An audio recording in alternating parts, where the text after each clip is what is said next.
ఎస్సీలుగా పుట్టాలని ఎవరు అనుకుంటారు అని ఆ పుట్టుకనే అవమానించిన వారి రాజకీయాలకు చరమగీతం పాడండి అని చెప్పి సందర్భంగా మీ అందరినీ ప్రాధేయపడతా ఉన్నాను.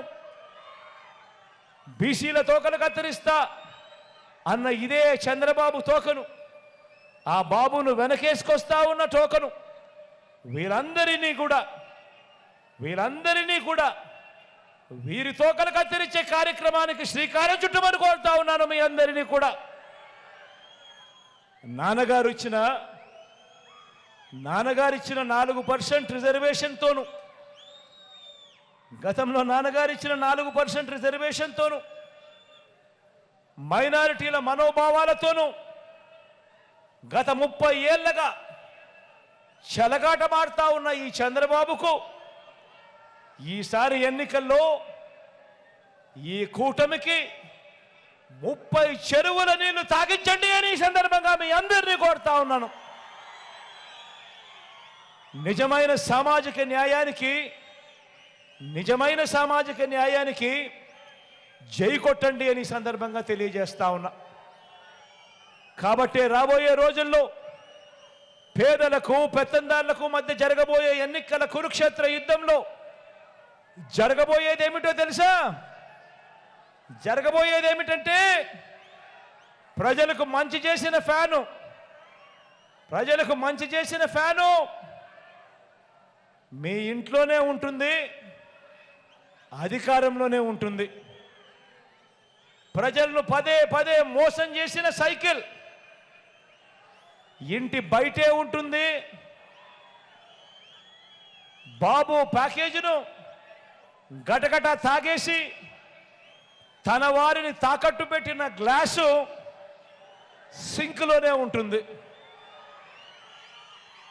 ఫ్యాన్ ఇంట్లోనే ఉంటుంది, సైకిల్ ఇంటి బయటే ఉంటుంది, తాగేసిన టీ గ్లాస్ సింక్లోనే ఉంటుంది. ఇది ప్రజల మాట. ఆ పొత్తులో, ఆ ఎత్తుల, ఆ జిత్తుల ముఠ ఎన్ని చేసినా, ఏమి చెప్పినా, ఎంత ప్రయత్నించినా మన ప్రజలకు మనం చెప్పాల్సింది ఒకటి. ఈ ఓటు, మనమేసే ఈ ఓటు కేవలం ఎమ్మెల్యేలను ఎంపీలను ఎన్నుకునే ఓటు మాత్రమే కాదు. ప్రజలకు మనం చెప్పాల్సింది ఒకటి. ప్రతి ఇంటికి వెళ్ళి చెప్పాల్సింది ఒకటి. మనమేసే ఈ ఓటు కేవలం ఎమ్మెల్యేలను ఎంపీలను ఎన్నుకునే ఒకే ఒక ఓటు, ఎమ్మెల్యేలను ఎంపీలను ఎన్నుకునే ఓటు మాత్రమే కాదు. ఈ ఓటు మన భవిష్యత్తును, మన తలరాతలను ఈ ఓటు మీద ఆధారపడి ఉన్నాయి అని ప్రతి ఇంటికి వెళ్ళి చెప్పండి.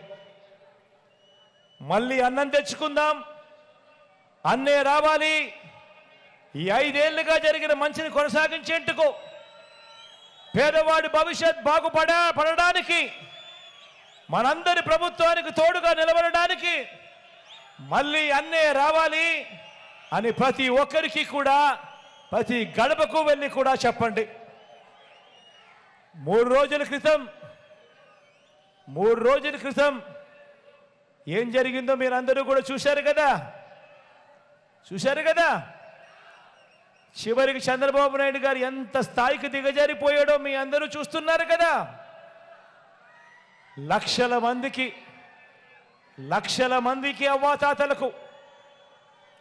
మందికి అవ్వాతాతలకు, వికలాంగులకు, వితంతు అక్క చెల్లెమ్మలకు, ఇంకా తమను తాము పోషించుకోలేని అభాగ్యులకు ఈ పెన్షన్ రూపాయి అందితే తప్ప జీవితాలు కూడా గడవని వారికి నెల 1వ తారీఖున ఇంటికే వచ్చి సూర్యోదయానికంటే మునిపే చిక్కటి చిరునవ్వులతో పెన్షన్ ఇంటికే వచ్చి చేతికే ఇచ్చిపోతా ఉన్న వాలంటీర్లను ఏప్రిల్ 1వ తారీఖు నుంచి పెన్షన్ ఇవ్వటానికి వీలు లేదని ఎన్నికల కమిషన్ తన మనుషుల చేత, చంద్రబాబు నాయుడు గారు తన మనుషుల చేత ఫిర్యాదు చేసి ఆదేశాలు ఇప్పించాడు.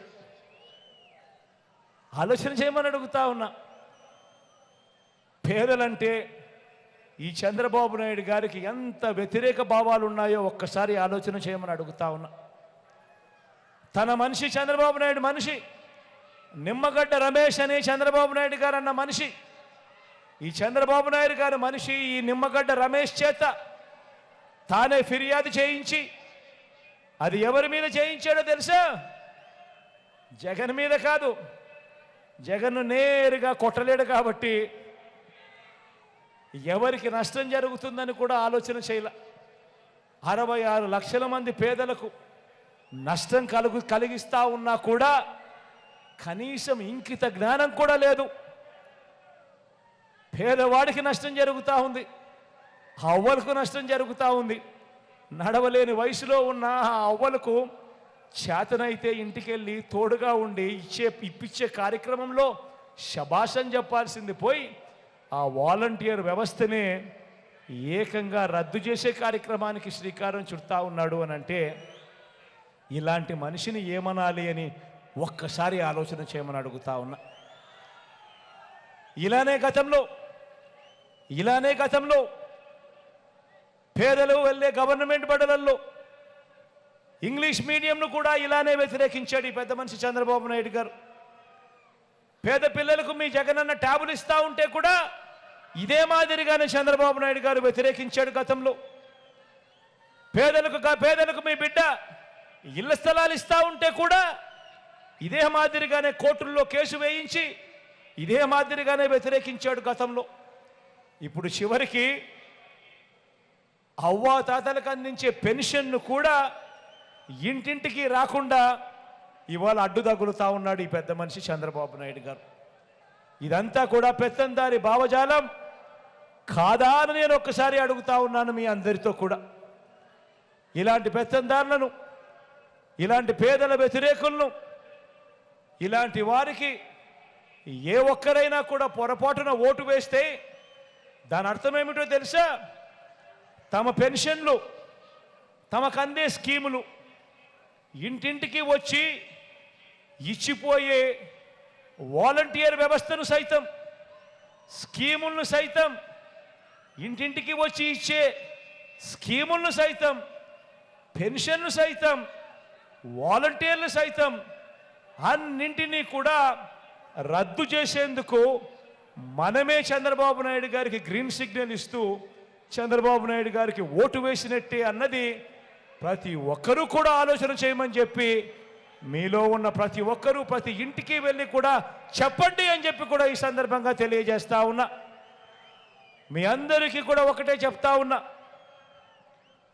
పేదలకు అందాల్సిన ప్రతి ఒక్క రూపాయి బాబు ఆపినా ఏది ఆగకూడదు అంటే మీ పెన్షన్ మీకు హక్కుగా నేరుగా మీ ఇంటికే రావాలి అని అంటే గత 5 ఏళ్ళ మాదిరిగా అదే పెన్షన్ సొమ్ము మీరు పొందాలి అని అంటే బాబు లాంటి సైంధవులను ఎప్పటికీ కూడా అడ్డుపడే పరిస్థితి, అవకాశం ఇవ్వకూడదు. అది జరగాలి అని అంటే మరో 40 రోజుల్లో 2 బటన్లు ప్రతి పేదవాడు నొక్కాలి. 2 బటన్లు ప్రతి పేదవాడు నొక్కాలి. ఆ పేదవాళ్ళ కోసం, నా అక్క చెల్లెమ్మల కుటుంబాల కోసం మీ బిడ్డ 130 సార్లు బటన్లు నొక్కాడు. ఆ పేదవాళ్ళందరూ ఏకమై, ఆ అక్క చెల్లెమ్మలందరూ ఏకమై వాళ్ళు కేవలం 2 బటన్లు నొక్కాలి. ఫ్యాన్ మీద నొక్కాలి. ఫ్యాన్ మీద నొక్కితేనే ఈ వదల బొమ్మాలి ఇక మన రక్తం పీల్చడానికి ముందుకు రాని పరిస్థితి ఉంటుంది. అందుకే నేను మళ్ళీ చెప్తా ఉన్నా, మనం వేసే ఈ ఓటు కేవలం ఎమ్మెల్యేలను, ఎంపీలను ఎన్నుకునే ఓటు మాత్రమే కాదు. ఈ ఓటు వల్ల మీ భవిష్యత్, ఈ ఓటు వల్ల మీ పిల్లల భవిష్యత్, ఈ ఓటు వల్ల మీ ఇంట్లో మీ ఆడపడుచుల భవిష్యత్, ఈ ఓటు వల్ల మీ ఇంట్లో ఉన్న మీ అవ్వ తాతల భవిష్యత్ ఈ ఓటు అంతా కూడా ఈ ఓటు మీద ఆధారపడి ఉంది అన్నది ప్రతి ఒక్కరూ గమనించవలసిందిగా కోరుతా ఉన్నా. జగనన్నను మళ్ళీ తెచ్చుకుందాం. అన్న మళ్ళీ భారీ మెజారిటీతో వస్తే జరుగుతా ఉన్న ఈ మంచంతా కూడా మళ్ళీ కొనసాగుతుంది. మళ్ళీ వాలంటీర్లు ఇంటి వద్దకే వచ్చి నేరుగా ఆత్మగౌరవాన్ని కాపాడుతూ అక్క చెల్లెమ్మల కుటుంబాలకు తోడుగా ఉంటారు అని ప్రతి ఇంటికి వెళ్ళి చెప్పండి.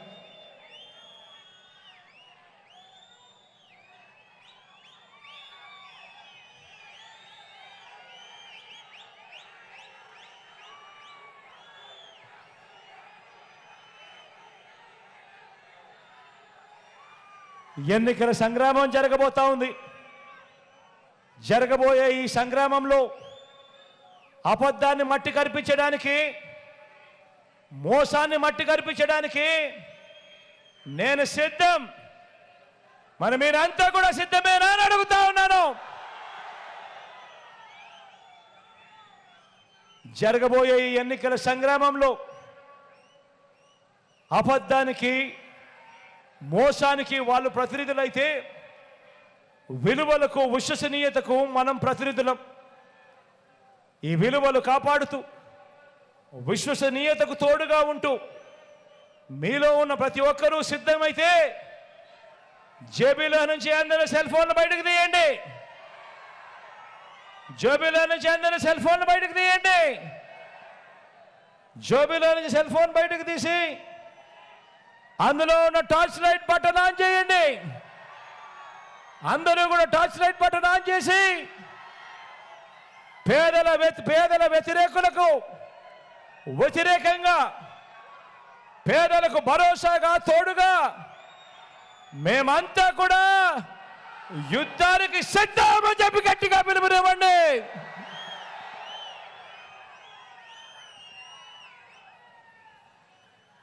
మంచి జరిగిస్తా ఉన్న మనందరి ప్రభుత్వానికి దేవుడు ఆశీస్సులు, ప్రజల చల్లని దీవెనలు ఎల్లప్పుడూ తోడుగా ఉండాలని మరో 2 నెలల్లోనే మళ్ళీ మీ బిడ్డ మళ్ళీ వచ్చి మళ్ళీ మీకు ఇంకా ఎక్కువ మంచి చేసే పరిస్థితులు రావాలి అని మనసారా దేవుణ్ణి కోరుకుంటూ మీ చల్లని దీవెనలు ఎల్లప్పుడూ ఉండాలని ఆకాంక్షిస్తూ సెలవు తీసుకునే ముందు ఈరోజు మీ జిల్లాకు సంబంధించి